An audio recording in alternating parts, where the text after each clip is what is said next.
The exhibit was entitled, "How Long Could You Last?" Clearly designed to create tension and increase stress, it worked. My anxiety didn't ease when I read that you had to be over 13 to experience it. All of which means that I felt apprehensive as I sat down in the National Human and Civil Rights Museum on our last morning in Atlanta.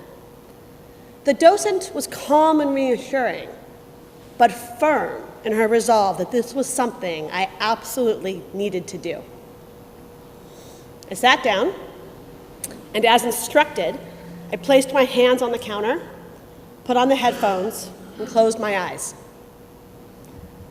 The simulation recreated an attempt to desegregate a lunch counter during the Civil Rights Movement.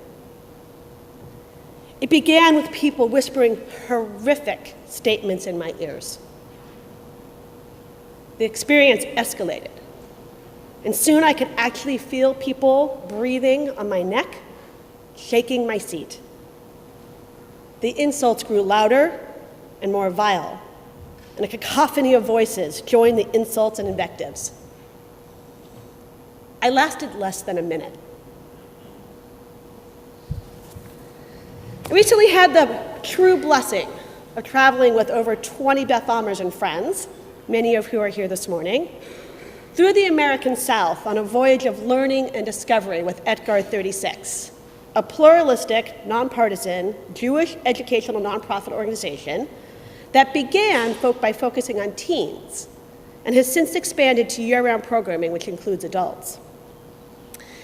We were fortunate to be led by Etgar's founder, Billy Planer, who has been leading such journeys for more than 2 decades. At our first stop, on a seemingly random Atlanta street corner, with words and pictures, Billy told us the story of Leo Frank, a young, prominent, successful Jewish man who in 1913 found himself pulled from his bed and arrested for murder, even though a black man had already confessed to the killing. The authorities held that a man of color simply wasn't smart enough to have pulled off the crime of murdering a 13-year-old white girl, so they turned on Frank instead. Found guilty of the crime, Frank served 2 years before a group of armed men kidnapped him from prison and lynched him. And thus, our journey began. We moved on to Martin Luther King Jr. National Park, sitting in the pews of the Ebenezer Baptist Church and visiting the tombs of Martin Luther and Coretta Scott King. We paid our respects by reciting El Malay Rachamim before heading to the Names Project AIDS quilt, where we heard the story of the quilt. We read the panels as if meeting new friends.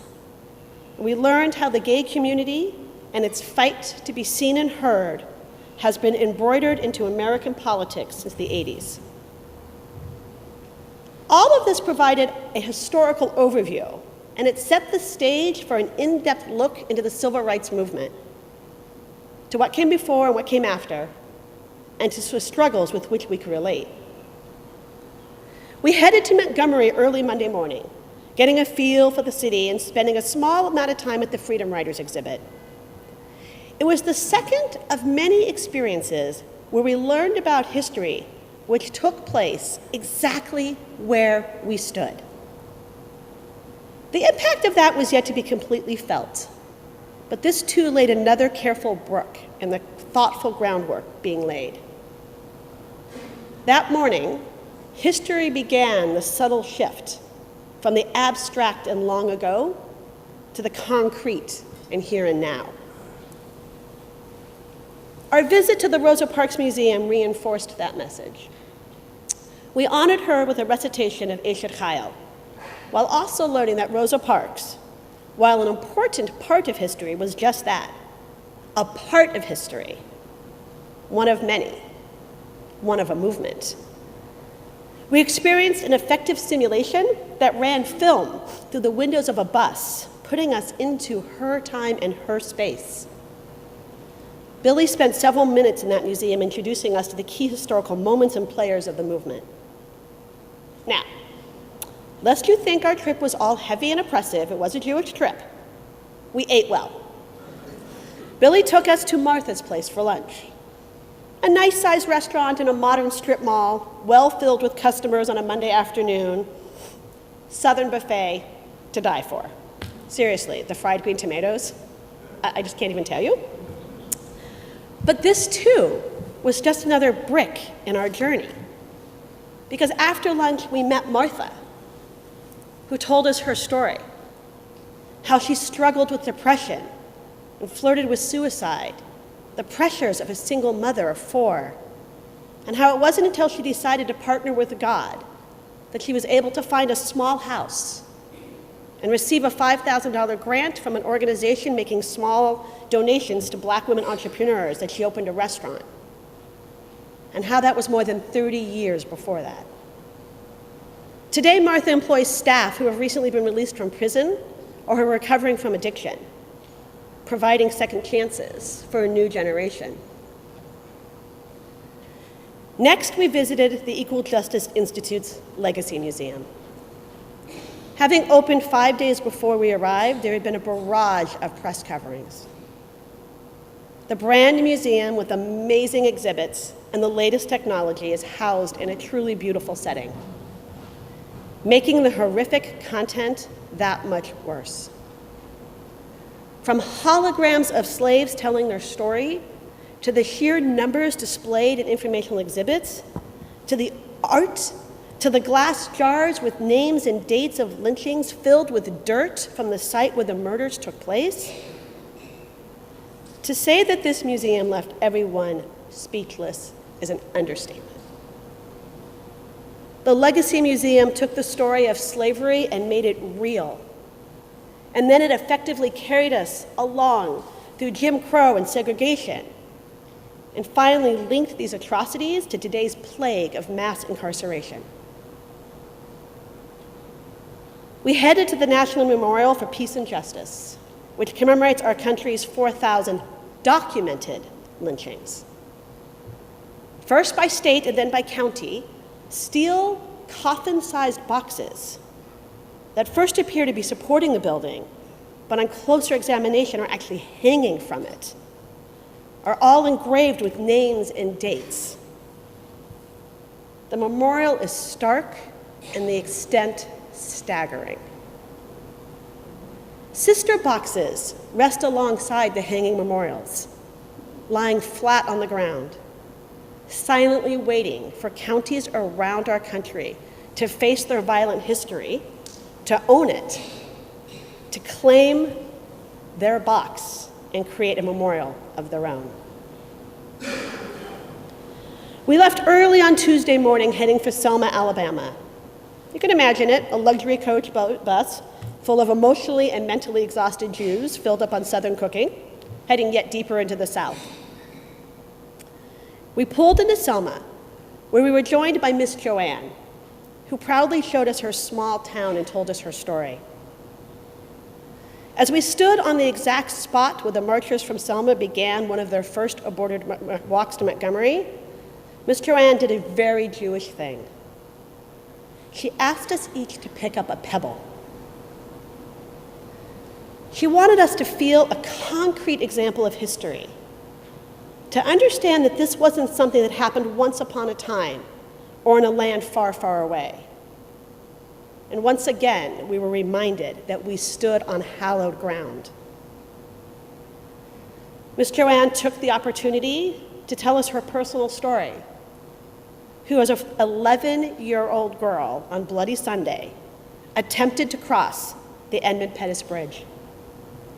She detailed the resulting violence, fear, injuries, and resolve that came of that day. We stood, solemn and silenced by her words, at the base of the bridge. And as a group, we said Shekiano before we crossed, but it didn't even feel like enough. This time, when we moved through the Birmingham Civil Rights Institute, the museum just didn't give us facts and photos about unfamiliar people and places.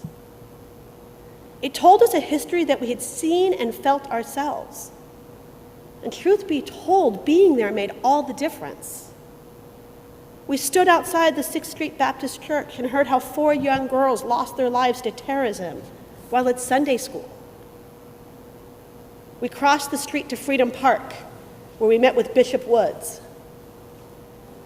Billy pointed out to us that survivors of the civil rights movement are akin to Holocaust survivors. The farther we get down the road, the fewer and fewer there will be to tell their story. Bishop Woods, dressed to the nines in a 3-piece suit, standing in the sun in a southern park, taught us songs of the movement. So we're Beth Am. Our participation and enthusiasm did you all proud. All of us have been asked over and over since we got home, how was it? What did you learn?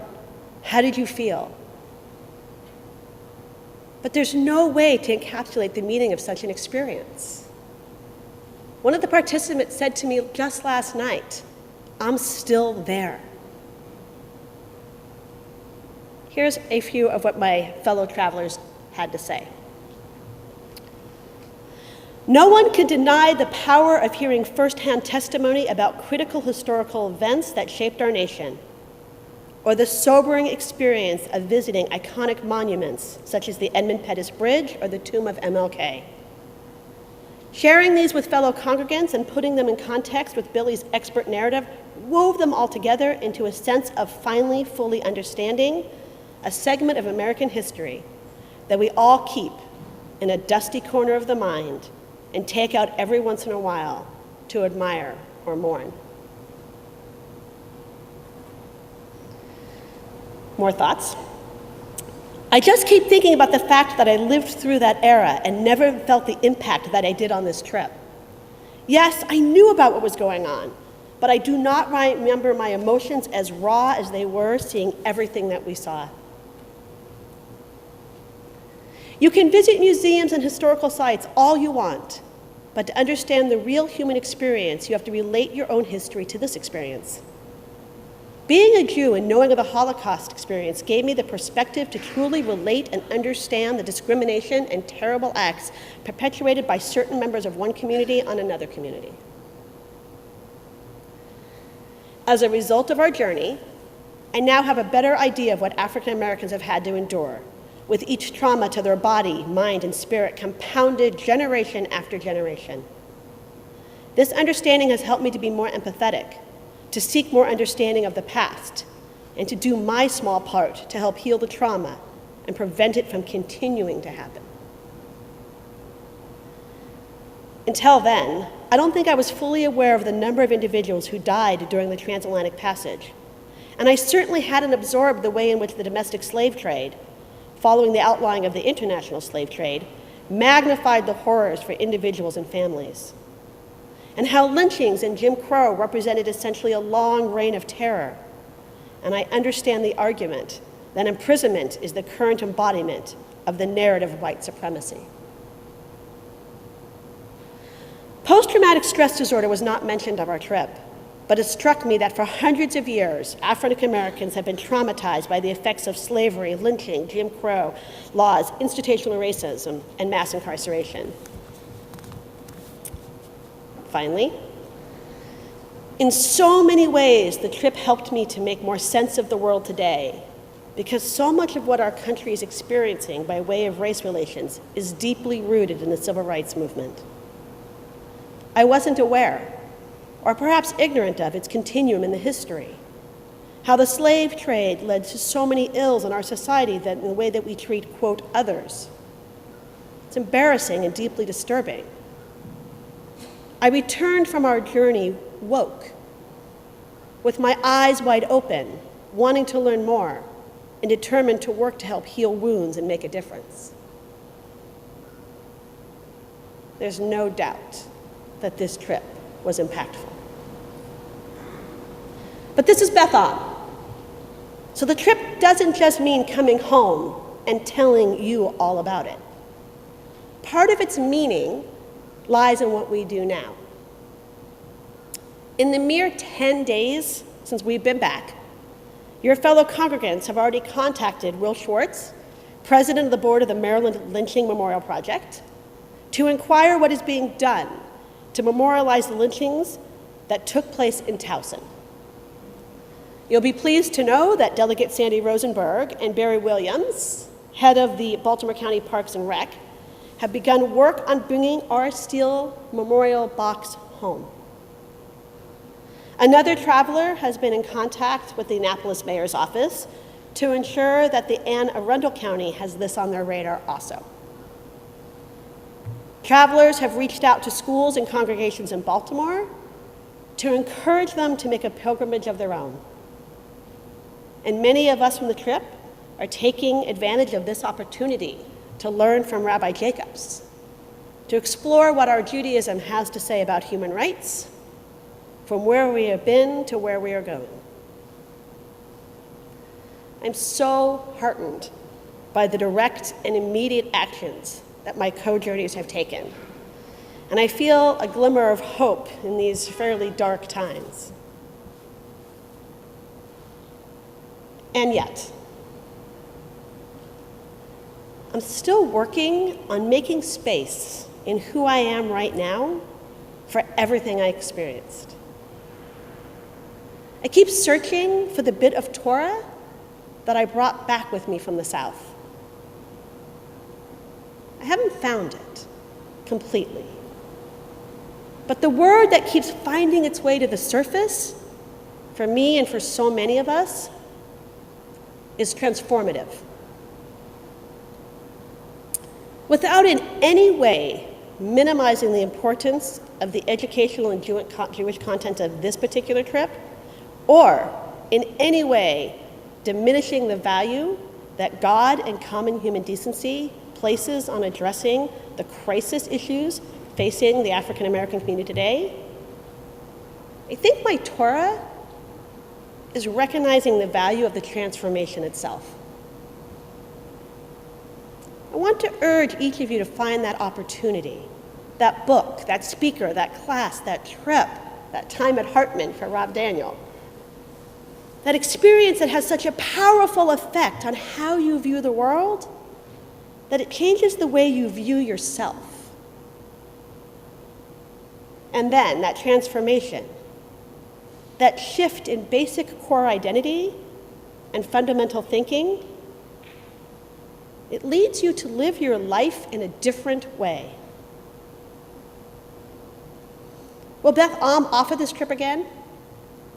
I'm not certain. But what I do know is that what I want for each and every one of you is to have that core transformative experience and then to see where it takes us. Shabbat Shalom.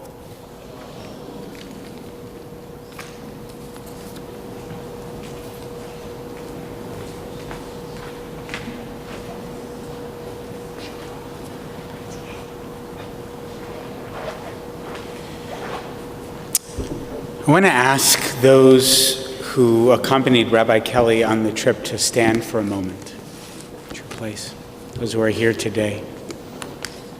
I want to say first thank you to my colleague, to Rabbi Kelley, for her wisdom and for the learning that we received today. I want to say thank you to each of you for the learning that you received on your trip and that you're going to bring back into our Kila Kedosha, our sacred community here at Beth Am. I'm reminded of the psalmist who asked the question, Mi ha'ish hachafetz chayim, who is the one who seeks life? And part of the answer is Bakesh Shalom V'rodfehu, who seeks peace and pursues it. And the question I think of is, why seeks peace and pursues it? Isn't it enough just to seek peace?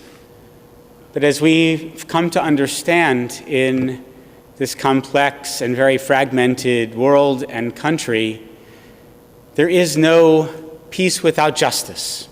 No justice, no peace.